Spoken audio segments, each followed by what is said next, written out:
শত্রুর অনিষ্টতা থেকে বাঁচতে রাসূল সাল্লাল্লাহু আলাইহি ওয়াসাল্লাম যে দোয়া পড়তেন। শত্রুর সব ধরনের অনিষ্টতা থেকে বাঁচতে আল্লাহর ওপর নির্ভর করা মুমিনের কর্তব্য, কারণ তিনিই মানুষকে ক্ষতি থেকে রক্ষা করতে পারেন। তাই রাসূল সাল্লাল্লাহু আলাইহি ওয়াসাল্লাম কারো অত্যাচার বা নিপীড়নের আশঙ্কা করলে একটি দোয়া পড়তেন। দোয়াটি হল উচ্চারণ, আল্লাহুম্মা ইন্না নাজালুকা ফি নুহুরিহিম ওয়া নাউজুবিকা মিন শুরুরিহিম।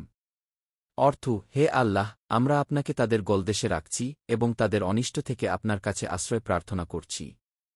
হাদিস, আবু মুসা রাদিয়াল্লাহু আনহু বর্ণনা করেছেন, রাসূল সাল্লাল্লাহু আলাইহি ওয়াসাল্লাম যখন কোনো দলকে ভয় করতেন তখন উল্লিখিত দোয়াটি পড়তেন। আবু দাউদ হাদিস 1537।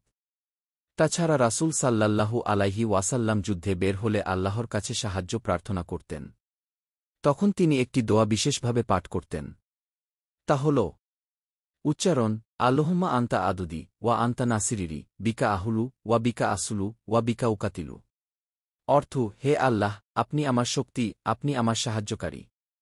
আপনারই সাহায্যে আমি বিচরণ করি। আপনার সাহায্যে আমি আক্রমণ করি এবং যুদ্ধ করি। হাদিস, আনাস রাদিয়াল্লাহু আনহু বর্ণনা করেছেন, রাসূল সাল্লাল্লাহু আলাইহি ওয়াসাল্লাম যুদ্ধে গেলে উল্লিখিত দোয়া পড়তেন। আবু দাউদ হাদিস 2632।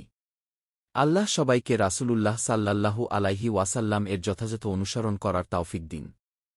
আমিন। দিন প্রচারের উদ্দেশ্যে ভিডিওটি শেয়ার করুন, পেজটি ফলো ও লাইক দিন এবং চ্যানেলটি সাবস্ক্রাইব করুন ও লাইক দিন। জাযাকাল্লাহ খৈরান।